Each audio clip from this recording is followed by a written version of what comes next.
নমস্কার, power plant ডিসকাসে আজকের যে টপিক সেটা হচ্ছে ডিএটার। তো ডিএটার জিনিস কি সেটা আমি প্রথমে জানবো, যে পাওয়ার প্ল্যান্টের যে ডিএটারের কাজ কি। ডিএটারের কাজ হচ্ছে আমাদের যে কন্ডেনসেট ওয়াটার যেটা আমাদের আছে সেখান থেকে আমাদের ডিজলভ অক্সিজেন সেটাকে আউট করা, এটাই মেন কাজ। তো এখানে একটা আমি ছবি মোটামুটি করেছি, সেটা কি বলে দিচ্ছি ডিটেলস। এটা যে উপরে এখানে একটা ভেসেল আছে, এর নিচে একটা ভেসেল আছে।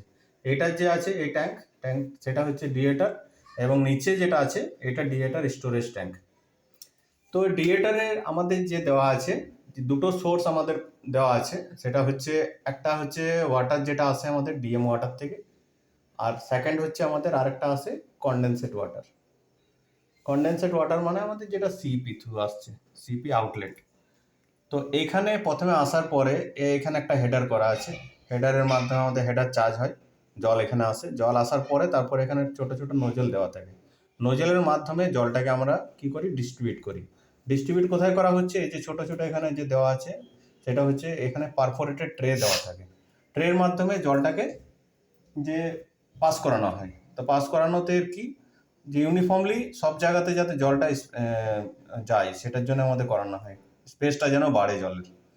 তাতে কি আমাদের যে হিটের যেটা আছে সমস্যা যাতে না হয়, জলটাকে আরো স্পেসটা বাড়ানোর জন্য। এরপরে এখানে আমরা একটা দেখতে পাচ্ছি, এখানে একটা হেডার আছে, সেই হেডারটা হচ্ছে আমাদের স্টিমের হেডার। এটা আমাদের কোথা থেকে নেওয়া হয়েছে, টারবাইন ব্লিড থেকে নেওয়া হয়। এর একটা সার্টেন প্রেসার থাকে এবং এখানে একটা টেম্পারেচার থাকে। তো এইখান থেকে আমাদের যেন স্টিম লাইন এখানে দেওয়া হয়, স্টিম লাইনে এখানে নোজেল থাকে, নোজেলের মাধ্যমে আমাদের স্টিমটাকে কি করা হচ্ছে, ওপরে চলে যাচ্ছে। তো এখানে ওপরে স্টিম যাচ্ছে এমনি, এবং নিচে আমাদের কি আসছে, ওয়াটার আসছে। তো এই দুটোর কন্ট্যাক্ট হওয়ার ফলে কি হচ্ছে, আমাদের যে এর মধ্যে যে গ্যাস থাকছে, আমাদের যে এর প্রেসার বেশি থাকে আর প্রেসার কম থাকে। তো এর যখন প্রেসার আমার বেশি থাকে, এর মধ্যে যে গ্যাসের যে প্রেসার, পার্সিয়াল প্রেসারটা কম হওয়ার জন্য আমাদের কি হয়, সেটা আমাদের আউট হয়ে যাচ্ছে। এর জন্য আমাদের কি দেওয়া আছে, ভেন্ট। এই যে ভেন্টের মাধ্যমে তখন আমাদের ডিজলভ অক্সিজেন যেটা আছে আউট হয়ে যায়, এটাকে আমাদের কি বলা হয়, কন্টিনিউয়াস ভেন্ট। এটা নর্মালি আমাদের অল টাইম খোলাই থাকে কিছু পার্সেন্ট। এরপরে আমরা এটা দেখতে পাচ্ছি যেটা, সেটা হচ্ছে সেফটি ভালভের কি কাজ, এর মধ্যে একটা সার্টেন প্রেসার থাকে, যেহেতু আমি স্টিম দিচ্ছি, স্টিমের একটা সার্টেন প্রেসার এবং টেম্পারেচার থাকে। তো যখনই এটার মধ্যে আমাদের একটা প্রেসারাইজড হয়ে যায়, বেশি প্রেসার হয়ে যায়, তখন কি হয়, সেফটি ভালভ আমাদের উঠে যাবে। এরপরে আমাদের নিচের যে ট্যাঙ্ক আছে, এটা সম্বন্ধে আমি একটু বলছি। এটা হচ্ছে আমাদের স্টোরেজ ট্যাঙ্ক, ডিএটার স্টোরেজ ট্যাঙ্ক। এখানে এই যে লাইন দেওয়া আছে, এটা হচ্ছে ডাউন কামার। এখানে যেটা আমাদের জলটা আসার পরে এখান থেকে আমাদের এই ট্যাঙ্কের মাধ্যমে আসে। ট্যাঙ্কের মধ্যে আসার পরে এর একটা সার্টেন লেভেল আমরা অল টাইম মেনটেন করি, 50 থেকে 60% আমাদের জল অল টাইম আমাদের মেনটেন করে থাকি। এর বেশি যদি আমাদের হয়, কি প্রবলেম হতে পারে, বেশি হলে কি হবে, জল এখান থেকে এখানে চলে যাবে এবং এখানে আরো লেভেল বেড়ে যাওয়ার পরে এর এর যে কাজ, যেটা ডিজলভ অক্সিজেন আমাদের আউট করছি, সেই কাজটা আমরা করতে পারবো না। তার জন্য কি একটা সার্টেন আমরা লেভেল অল টাইম এই ট্যাঙ্কে মেনটেন করে থাকি। এরপরে এখানে যে একটা লাইন দেওয়া আছে, এটা হচ্ছে ইনিশিয়াল হিটিং ফ্রম পিআরডিএস। যে সময় আমাদের লাইট আপ হয়ে থাকে, সেই সময় আমাদের থ্রু পিআরডিএস দিয়ে এই যে জলটাকে আমাদের গরম করা হয়। সেই সময় আমাদের টেম্পারেচার কত মেনটেন করা হয়, 90 to 100, ঠিক আছে। এবং একটা সার্টেন, এই যে ডিএটারের একটা সার্টেন প্রেসারও মেনটেন করা হয় এবং একটা সার্টেন টেম্পারেচারও মেনটেন করা হয়। টেম্পারেচার যেমন 90 to 100, এবং প্রেসার আমাদের কত মেনটেন করা হয় ডিএটারের জন্য, নর্মালি ওই সময় থাকে লাইট আপের সময় 1 to 2 কেজি, এবং যখন আমাদের লাইট আপ হয়ে যায় তারপর নর্মাল রানিংয়ের সময় আমাদের কত থাকে, রানিংয়ের সময় 5 থেকে 6 কেজির মতো প্রেসার আমাদের মেনটেন করে থাকি ডিএটারে। এরপরে এখানে আরো যে লাইন আছে, এই যেমন এই যে পাশে যেটা আছে, এটা হচ্ছে লেভেল গেজ। সার্টেন যে আমরা যেমন লেভেল দেখছি যে কতটা আমাদের লেভেল আছে, তার জন্য আমাদের কি হয়, এখানে লেভেল গেজ লাগানো থাকে। এটা আমাদের ফিল্ডে দেখতে পাই যে কত পার্সেন্ট জল আছে।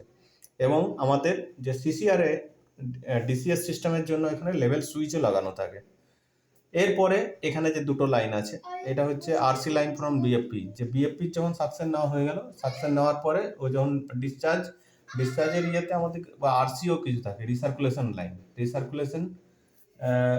লাইনের যে জল সেটা আমাদের এখানেই আসে, এই ট্যাঙ্কে চলে আসে। এবং ব্যালেন্সিং লিক অফ লাইন যেটা বিএফপি যেটা ব্যালেন্সিং লিক অফ লাইন থাকে সেখানেও যে জলটা আছে সেটা এখানে আসে। নেক্সট আছে এখানে আমরা এই লাইনটা যেটা দেখতে পাচ্ছি সেটা হচ্ছে ওভারফ্লো। আমাদের যখন এই স্টোরেজ ট্যাঙ্ক একটা সার্টেন লেভেল বেড়ে যাবে, জল অনেকটা যখন বেশি হয়ে যাবে তখন এই ওভারফ্লো দিয়ে আমাদের এখানে একটা কন্ট্রোল ভালভ থেকে কন্ট্রোল ভালভ তখন খুলে যাবে যখন লেভেল আমাদের বেশি হয়ে যাবে। নেক্সট এখানে আমরা দেখতে পাচ্ছি এখানে হচ্ছে pressure balancing line. Pressure balancing লাইনের কাজ কি? স্টোরেজ ট্যাঙ্কের একটা সার্টেন প্রেসার থাকবে এবং এটারও একটা সার্টেন প্রেসার থাকবে, দুটোকে প্রেসার ব্যালেন্স করার জন্য যে লাইন দেওয়া হয় সেটাই হচ্ছে প্রেসার ব্যালেন্সিং লাইন। নেক্সট আমরা এখানে দেখতে পাচ্ছি একটা হেডার দেওয়া আছে। হেডার যে এই জল একটা সার্টেন এখানে হেডার যেটা আছে হেডারকে ফিল করে, হেডারকে ফিল করার পরে এটা কার সাকশন হয়ে যাচ্ছে? সাকশন হয়ে যাচ্ছে আমাদের বিএফপি, বয়লার ফিড পাম্প। এবং এখানে যখন আমাদের ডিএটার স্টোরেজ ট্যাঙ্ক কিংবা ডিএটার আমি যখন ড্রেন করব, এই জন্য কি আছে এখানে, এখানে ড্রেন লাইনও দেওয়া থাকে। তো এই যে ডিএটার কিসের লয়ের উপর কাজ করে? সেটা হচ্ছে আমাদের হ্যান্ডিস ল। আমি যে বললাম যে একটা সার্টেন প্রেসার আমাদের যদি আমাদের স্টিমের প্রেসার যদি বেশি দেওয়া থাকে এবং জলের প্রেসার পার্সিয়াল প্রেসার যদি কম থাকে, তখন যে জলের মধ্যে যে গ্যাস থাকে সে গ্যাসটা আমাদের তখন আমাদের কি হয়ে যায়? আউট হয়ে যায়। তো আজকে এই পর্যন্ত আমি এই ভিডিও এখানেই শেষ করছি।